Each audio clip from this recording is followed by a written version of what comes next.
Another beautiful day in New York City. A little chilly, in the 20s today. Snowed yesterday, might snow again tomorrow, but for the most part, they've got the blizzard cleaned up. Today we're gonna keep going with some subways. Once again, we're looking at the original part of the subway. We did the 7th Avenue extension over on the west side. Today we're gonna do the Lexington Avenue extension, heading up the east side. Still part of that first IRT subway line. If you're just finding this channel, I pick out places in New York City to go explore, and I take you with me. Be sure to subscribe if you haven't already. For now, we're gonna head down to 42nd Street and then work our way back up Lexington Avenue. Let's go.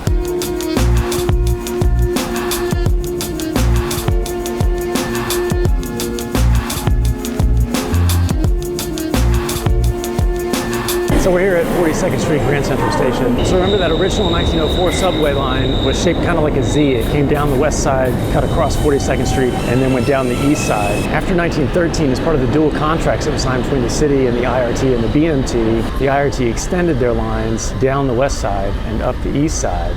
We've already done the 7th Avenue extension. You should check that out if you haven't seen it. And today we're looking at the Lexington Avenue extension. That Lexington Avenue extension starts here at 42nd Street and then heads up. With those extensions on both sides, this system went from being shaped like a Z to being shaped like an H. So it went all the way down the west side, all the way down the east side, and then it was connected in the middle by the shuttle at 42nd Street. This Lexington Avenue extension opened July 17th, 1918, but it ran as a shuttle until August when the actual shuttle along 42nd Street was completed, and then it operated as a trunk system.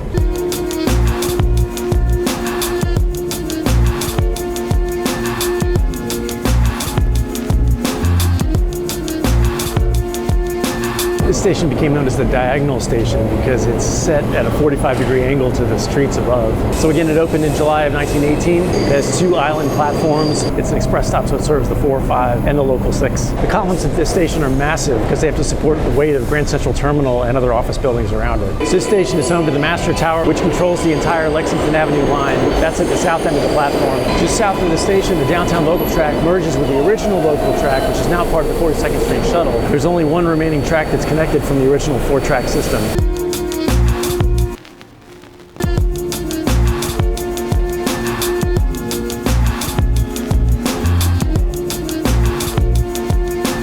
I mean, look at these beams.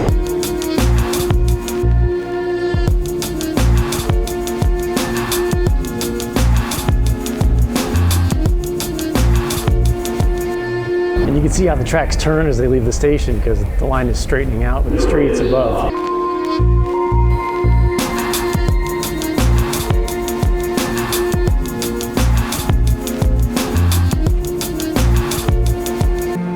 Now we're at the 51st Street station. So this station features modern beige bricks over the old tiles. Some of the standard IRT mosaics are still here. There's a cross under to get between the uptown and downtown sides at the northern part of the platform. And the full-time fare control areas are at the center of the platform. At this point, the line is turned toward Lexington Avenue, and now we're directly under Lexington. We're going to follow it all the way up the island. This station opened with the rest of them in this extension in July of 1918.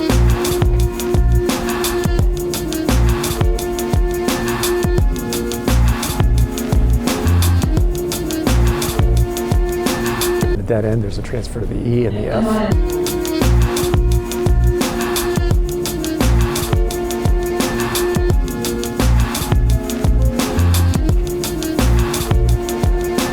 Now we're at 59th Street, which started as a local station and opened at the same time as the rest of this extension in 1918. But then in the 1960s, they added an express platform, which is much deeper than this because of the layout of the station. So the tunnel was completed here in about 1915, but they couldn't open it until 1918 because they weren't finished with the Grand Central part of this whole line. In July of 1915, they gave permission to Bloomingdale's, which is above us, to build a subway entrance into their building. And then in 1954, the NYCTA approved plans to put an express platform here and turn this into an express station. At the time, this was one of the busiest stations on this line. So they thought that an express platform would ease congestion here, also ease congestion of transfers at 42nd Street, along with the new express platforms that they built, which are pretty deep. They put a mezzanine in between and a bunch of high-speed escalators. Those express platforms opened in November of 1962, 3 months earlier than originally planned. So this complex has 4 levels. This first level has the local platforms. We're about 23 feet below the ground right now. The BMT platforms are on the second level. They're about 47 feet down. There's a mezzanine platform below the BMT level. That's about 62 feet down. And then the 4th and deepest level is the express platforms that were added in the 60s. And those are about 73 feet deep.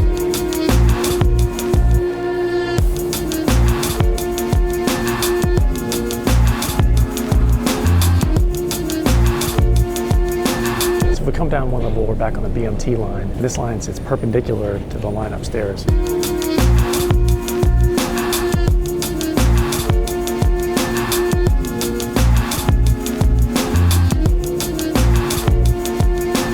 now we're on that third level down, which is the mezzanine. One more down is the express tracks.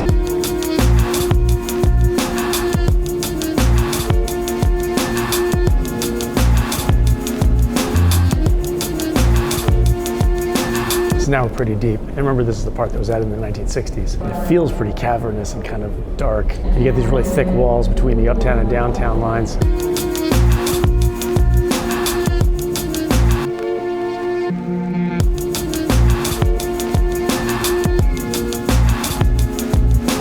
This station can be pretty confusing when you first start using it because of the 4 levels. There's some escalators that go all the way from the express level up to the local level for the IRT. They bypass the mezzanine and the BMT line. But then there are other escalators that go down to the mezzanine and then stairs that go to the BMT line. It's confusing if you don't know what you're doing because you don't expect there to be something between the local and the express. But now I crossed over to the downtown and I want uptown, so I've got to go back and find the underpass.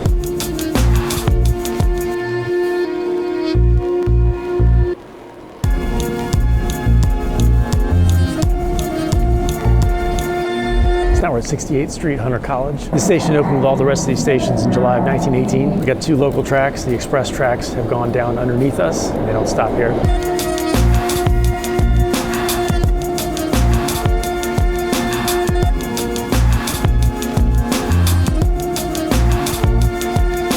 Some nice mosaics all the way up into the entrances here.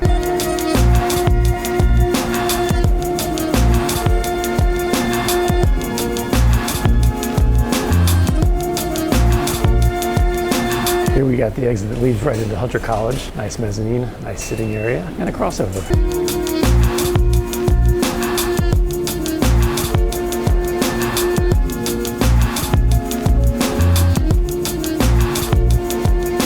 Now we're at 77th Street. This also opened with the rest of them in 1918. Another local station, pretty similar. 2 platforms, 2 tracks.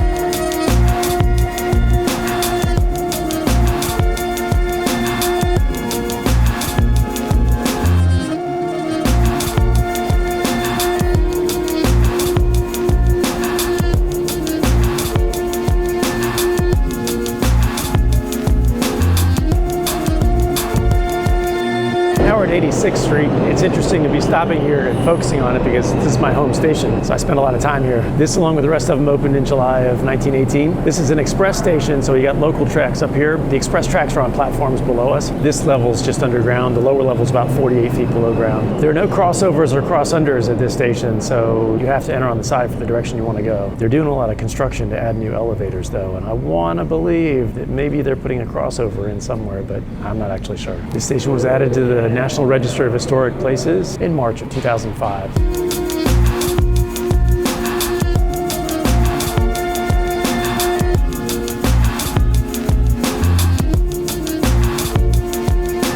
Express platform looks pretty similar to the local platform here.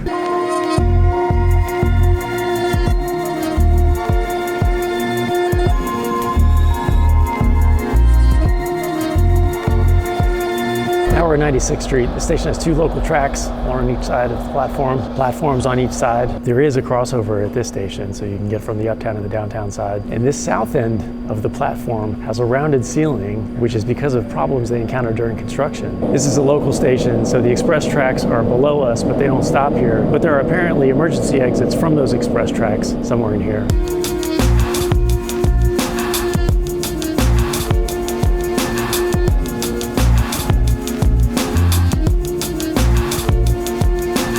Kind of similar to 68th Street, where it has the crossover mezzanine and also this little seated area up here.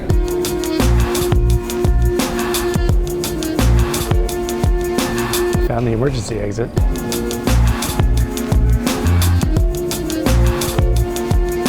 Now we're at 103rd Street. This also opened in 1918 with the rest of these stations on this line. The express tracks are up with us now, so we've got 4 tracks across. Locals on the side, express in the middle. Both platforms have their original trim lines here. There's a mezzanine above the south end of the station where you can cross between the sides.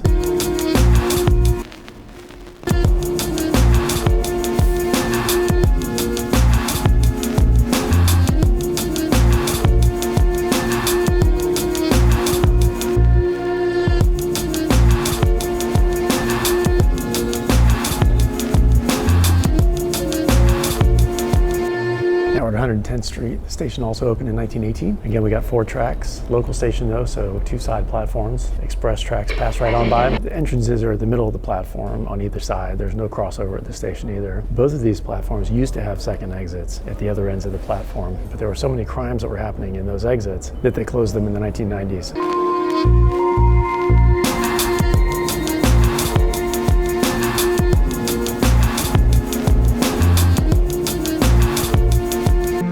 This might be the remnants of that exit. Jeez, it's a big spark.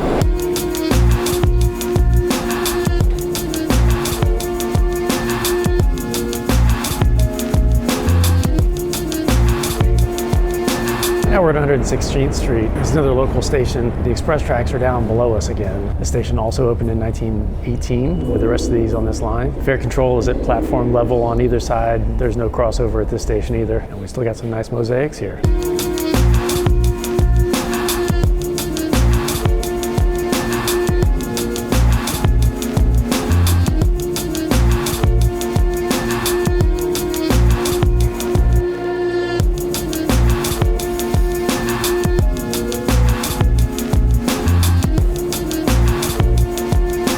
Now we're at 125th Street. It's the last stop for today. It's the last stop before the line leaves Manhattan and splits off into 3 different lines, all of which we're going to do in future episodes. So this station is kind of unusual in design. It's a bi-level station with 2 tracks on each level. The tracks on the upper level are the uptown tracks, and the tracks on the lower level are the downtown tracks. So you have the local and the express on each level. North of this station, after it crosses the Harlem River, the line splits off and the Jerome Avenue line goes north and the Pelham line heads east. On the lower level where the train's heading downtown, just south of this station, they had a flying junction where the express trains merge onto the lower level and the local trains stay on the upper level. Throughout its history, this station has been pretty important in the line. It's the northernmost point on the line for express trains. There's also an active tower at this station. It's at the north end of the upper platform. It acts as a satellite to that Grand Central Tower. This station could be important on the second phase of the 2nd Avenue line as well, as that line is supposed to curve over and meet up with this station and provide a transfer there, which would be fantastic. The Metro North station at 125th is also just a block away from here, above ground. I heard they might try to connect it underground if they do that 2nd Avenue line. That'd be great.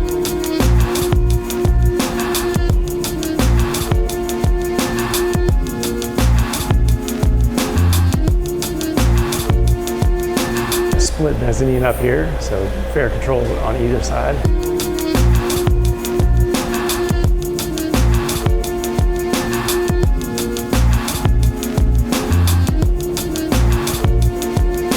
Yeah, look, these are actual bathrooms that you can still use.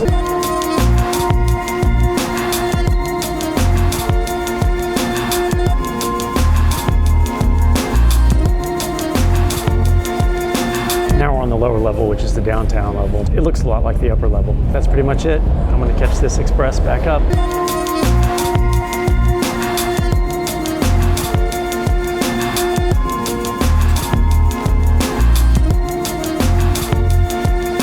I'm back up to the east side. I forgot it was kind of cold. I didn't really come up at all on that trip. It's chilly. Anyway, another nice time exploring more of the extension off of the original IRT subway, this time up on the east side. If you're just finding this channel, be sure to check out all the rest of the episodes already available up to the east side on YouTube. Like and subscribe, tell all your friends about it, and look for new episodes every Friday. Thanks for coming with me to explore New York City. I'll see you next time.